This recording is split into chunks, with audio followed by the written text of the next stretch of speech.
Allah Subhanahu wa taala berfirman, "Qul in kuntum tuhibbunallaha fattabi'uni yuhibbukumullah wa yaghfir lakum dzunubakum wallahu ghafurur rahim." Di dalam ayat ini Allah menyampaikan kepada kita semua, "Qul in kuntum tuhibbunallah." Sampaikan kepada mereka semua, bila mereka benar-benar mencintai Allah, fattabi'uni, hendaknya mereka mengikuti aku, artinya mengikuti Nabi Muhammad sallallahu alaihi wasallam. Dan ketika kita sudah membuktikan cinta kepada Allah dengan mengikuti Rasulullah, maka Allah berjanji yuhibbukumullah, maka Allah akan mencintai kalian, wa yaghfir lakum dzunubakum, dan Allah akan mengampuni dosa kalian, karena Allah wallahu ghafurur rahim, karena Allah adalah Tuhan yang Maha Pengampun lagi Maha Pengasih. Hadirin yang dimuliakan Allah, ayat yang kita baca tersebut kedengarannya singkat, namun ternyata memiliki makna yang sangat dalam. Pertama, kita lihat dari aspek asbabun nuzul, sebab diturunkannya ayat ini. Ada beberapa riwayat yang menceritakan mengenai latar belakang turunnya ayat ini. Di antaranya diceritakan oleh salah seorang sahabat Nabi yang bernama Abdullah ibnu Abbas radhiyallahu anhu, bahwasanya dulu konon orang-orang Arab Quraisy jahiliyah mereka menggantung atau memasang patung-patung berhala di sisi Ka'bah. Dan ketika patung-patung berhala itu sudah ada di sisi Ka'bah, mereka pun pergi bersujud di depan patung itu. Maka saat itulah Rasulullah sallallahu alaihi wasallam menegur mereka dengan mengatakan, "Ya ma'syara Quraisy, wahai orang-orang Quraisy, wallahi laqad khalaftum millata abikum Ibrahim wa Ismail." Wahai orang-orang Quraisy, sesungguhnya perbuatanmu itu menyalahi agama yang pernah dibawa oleh nenek moyang kalian, yang pernah dibawa oleh orang tua kalian, yaitu agama yang dibawa oleh Nabi Ibrahim dan Nabi Ismail alaihi wassalam. Ternyata ketika Nabi Muhammad menegur mereka, ternyata orang-orang Quraisy menjawab, "Innama na'buduha hubban lillah." Sesungguhnya kami menyembah patung-patung ini itu merupakan tanda cinta kepada Allah. Mengapa? Liuqarribuna ilallahi zulfa, agar patung-patung berhala ini bisa mendekatkan kami kepada Allah. Jadi orang-orang kafir Quraisy jahiliyah mengaku bahwa mereka menyembah, sujud kepada patung berhala semata-mata tanda cinta kepada Allah, dan mereka jadikan berhala ini sebagai jalan untuk bisa lebih dekat kepada Allah Subhanahu wa taala. Konon peristiwa inilah yang melatar belakangi turunnya ayat surah Ali Imran ayat 31, karenanya datanglah malaikat Jibril membawa firman Allah, "Qul in kuntum tuhibbunallah." Sampaikan kepada mereka, wahai Muhammad, in kuntum tuhibbunallah, bila kalian benar-benar mencintai Allah, fattabi'uni, ikuti aku, ikuti tuntunan yang dibawa oleh Nabi Muhammad. Karena ketika kita sudah mengikuti tuntunan Nabi Muhammad, maka ada dua balasan dari Allah, yuhibbukumullah, maka Allah akan mencintai kalian, wa yaghfir lakum dzunubakum, dan Allah akan mengampuni dosa-dosa kalian, Wallahu ghafurur rahim. Karena sesungguhnya Allah Maha Pengampun lagi Maha Pengasih. Hadirin yang dimuliakan Allah, ayat ini merupakan pesan dari Allah Subhanahu wa taala mengenai pembuktian cinta kepada Allah dan Rasulnya. Artinya apa? Cinta kepada Allah dan Rasulnya tidak cukup sebatas kata-kata, tapi cinta kepada Allah dan Rasulnya itu membutuhkan pembuktian. Ia turia senge papoji tania merek kada bawang. Cinta itu bukan sekedar tutur kata, tapi cinta membutuhkan bukti nyata. Sekarang pertanyaan, apa alamatul hub? Apa tanda cinta kepada Allah dan Rasulnya? Ternyata ulama menjawab, min alamatil hubbi ittiba'ul mahbubi. Termasuk tanda cinta adalah mengikuti yang dicintai. Sehingga dengan demikian, bila memang kita benar-benar mencintai Allah, maka ikuti Allah. Bila memang kita benar-benar mencintai Rasulullah, maka ikuti Rasulullah. Dan ketika kita sudah membuktikan cinta kita, maka Allah pun juga akan mencintai kita. Bila kita mencintai Allah dan Rasulnya, rumusnya adalah ittiba'ul mahbub, mengikuti yang dicintai. Tapi bila Allah sudah mencintai hambanya, rumusnya adalah in'amuhu 'alal mahbub, maka dia akan memberi nikmat yang berlimpah kepada yang dicintai. Kita mencinta berarti mengikuti yang dicintai, tapi bila Allah mencinta, maka dia akan memberi karunia kepada yang dia cintai. Dan salah satu karunia Allah adalah dia akan mendatangkan ampunannya untuk kita semua. Yang kedua, kata ulama, ayat ini merupakan penegasan dari Allah bahwa wajib bagi kita untuk mengikuti Rasulullah. Cuma yang menjadi tanda tanya, bagaimana makna dan bagaimana ukuran yang disebut dengan mengikuti Rasulullah. Ternyata disebutkan di dalam salah satu hadis, Rasulullah sallallahu alaihi wasallam bersabda, "Idza nahaitukum an syai'in fajtanibuhu wa idza amartukum bi syai'in fa'tu minhu mastata'tum." Kata Nabi, bila saya melarang kalian untuk melakukan sesuatu, tinggalkan. Tapi bila saya memerintahkan kalian untuk melakukan sesuatu, fa'tu minhu mastata'tum, maka lakukanlah sesuai kemampuanmu. Saya ulangi, Nabi mengatakan, idza nahaitukum an syai'in fajtanibuh, bila saya larang kalian melakukan sesuatu, tinggalkan. Wa idza amartukum bi syai'in fa'tu minhu mastata'tum, namun bila aku perintahkan kalian melakukan sesuatu, lakukanlah sesuai dengan kemampuanmu. Di sini ada dua catatan. Ketika berbicara tentang larangan, Nabi mengatakan tinggalkan. Tapi ketika berbicara tentang perintah, Nabi mengatakan lakukan sesuai kemampuanmu. Saya ulangi, ketika larangan, Nabi mengatakan tinggalkan. Tapi begitu perintah, Nabi mengatakan lakukan sesuai perintahmu. Apa artinya? Itu memberi pesan, lakukan perintah Nabi sesuai kemampuan kita. Dan bila kita belum bisa melakukan semua perintahnya, paling tidak jangan lakukan larangannya.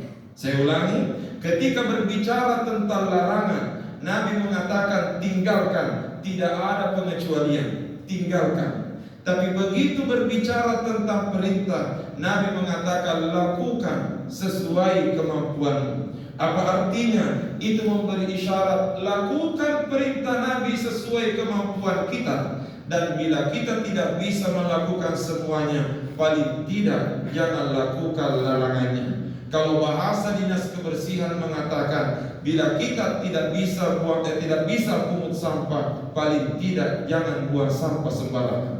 Maka itu memberi isyarat, bila kita tidak bisa melakukan semua perintah, paling tidak jangan lakukan larangannya. Dan pelajaran yang kedua, ternyata Allah mengatakan, wa ma ataakumur rasulu fakhudhu. Apa yang dibawa oleh Nabi, terima. Wa ma nahakum anhu fantahu. Dan apa yang dilarang oleh Nabi, tinggalkan. Di sini ada catatan. Allah mengatakan yang dilarang oleh Nabi, tinggalkan. Allah tidak mengatakan yang tidak dilakukan oleh Nabi, tinggalkan. Pertanyaan, apa kira-kira maknanya? Kata ulama, yang wajib dihindari, yang wajib ditinggalkan adalah yang dilarang oleh Rasulullah sallallahu alaihi wasallam. Tapi bila ada sesuatu tidak pernah dilakukan oleh Nabi, maka di situ ada dua kemungkinan, maybe yes, maybe no. Bisa jadi oke dan bisa jadi tidak oke. Sekarang pertanyaan, bagaimana caranya untuk mengetahui bahwa ini oke, ini tidak oke? Jawabannya, maka kita perlu melihat apakah sesuatu yang baru itu sejalan dengan tuntunan agama atau bertentangan dengan tuntunan agama. Ketika ada sesuatu yang baru tidak pernah dilakukan oleh Nabi, selama tidak bertentangan dengan tuntunan agama, silahkan dilakukan. Tapi ketika ada sesuatu yang baru bertentangan dengan tuntunan agama, maka tuntunan agama perlu menjadi pegangan kita semua. Saya ulangi, ketika ada sesuatu yang baru tidak pernah dilakukan oleh Nabi, selama tidak bertentangan dengan agama, silahkan dilakukan. Tapi ketika ada sesuatu yang baru bertentangan dengan agama, maka yang perlu menjadi pegangan adalah tuntunan agama Allah Subhanahu wa ta'ala.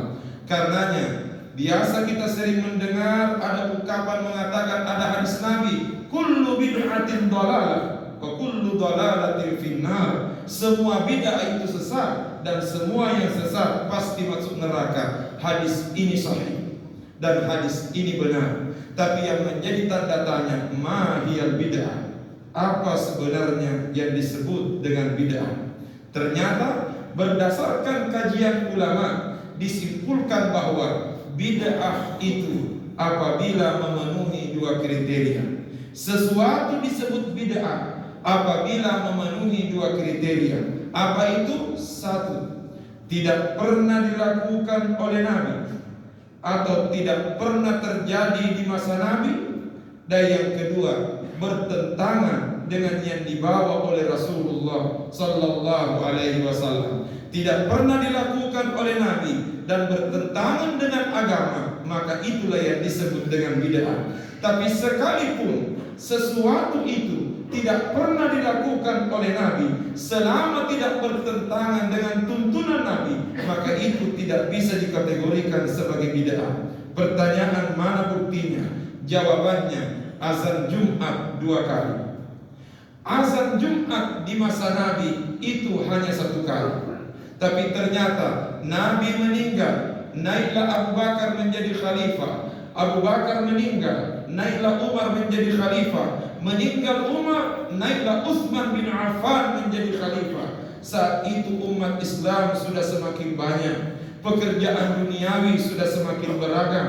Ternyata Utsman bin Affan mengeluarkan kebijakan azan Jumat digenapkan 2 kali. Pertama, azan memanggil supaya segera datang ke masjid.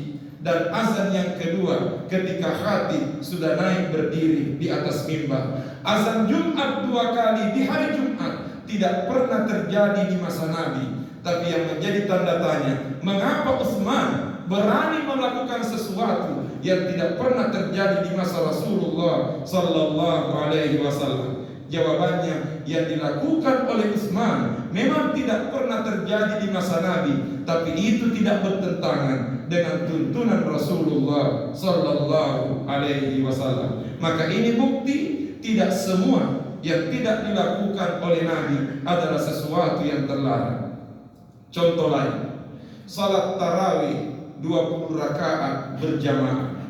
Bila kita kembali kepada hadis-hadis Nabi, kita tidak menemukan satu hadis pun yang langsung menyebut jumlah rakaat salat tarawih.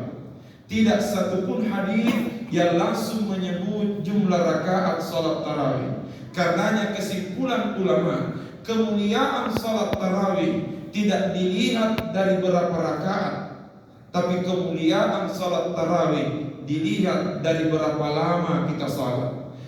Ada hadisnya, Nabi qiyam Ramadan 3 malam Nabi keluar ke masjid berjamaah dengan sahabat. Pertama malam 23 Ramadan Nabi keluar berjamaah bersama dengan para sahabat. Salatnya dimulai begitu selesai salat Isya dan berhenti di sepertiga malam pertama. Taruhlah misalnya jam 8 mulai, jam 10 malam selesai. Malam ke-24 Nabi tidak keluar, malam ke-25 Nabi keluar. Ternyata selesai salat Isya, dimulai salat tarawih, nanti berhenti pas tengah malam. Taruhlah jam 8 sampai jam 12 malam. Malam 26 Nabi tidak keluar. Berpikir sahabat, malam ganjil 23 Nabi keluar. Malam 24 malam genap Nabi tidak keluar. Malam 25 malam ganjil Nabi keluar. Sekarang malam genap 26 Nabi tidak keluar. Maka kemungkinan besar besok malam Nabi pasti keluar. Ternyata malam 27 benar-benar Nabi keluar membeludak sahabat. Dan ternyata salat tarawihnya Nabi dimulai sejak salat Isya dan nanti berhenti menjelang masuk waktu subuh. Sampai-sampai ada sahabat mengatakan, kami khawatir tidak sempat makan sahur gara-gara melaksanakan qiyam Ramadan bersama dengan Nabi. Pertanyaan, berapa rakaat? Jawabannya tidak disebut berapa rakaat. Hadisnya hanya mengatakan berapa lama salatnya. Tidak disebutkan berapa rakaat, tapi disebutkan berapa lama. Karenanya kesimpulan ulama, kemuliaan salat tarawih tidak diukur dari berapa rakaatnya, tapi kemuliaan salat tarawih diukur dari berapa lamanya kita salat. Karenanya berbicara tentang salat tarawih 8 dan 20, kalau ada yang bertanya yang mana lebih afdal, 8 atau 20, maka bukan rakaat yang menentukan, tapi yang menentukan adalah berapa lama kita salat. Antara 8 dan 20, maka tentu kita akan mengatakan 20 lebih lama daripada 8 rakaat. Tapi kalau ada orang salat tarawih 8 rakaat ternyata lebih lama daripada yang 20 rakaat, maka yang 8 rakaat lebih mulia daripada yang 20. Sekarang pertanyaan, dari mana muncul kesimpulan 20 rakaat? Kesimpulan 20 rakaat ini muncul di saat pemerintahan Umar bin Khattab radhiyallahu anhu. Sayyidina Umar di masa beliau melihat banyak sahabat melaksanakan qiyam Ramadan terpisah-pisah di satu masjid tapi berkelompok-kelompok. Walhasil Umar melihat kalau ini dibiarkan, maka ini akan menjadi bibit perpecahan di kemudian hari. Karenanya Umar bin Khattab mengeluarkan kebijakan memanggil Ubay bin Ka'ab radhiyallahu anhu, salah seorang sahabat Nabi, untuk memimpin salat tarawih, dan jumlah rakaatnya langsung dipatok 20 rakaat. Pertanyaan, mengapa Umar bin Khattab berani menetapkan salat tarawih 20 rakaat sementara tidak ada petunjuk langsung dari Rasulullah sallallahu alaihi wasallam?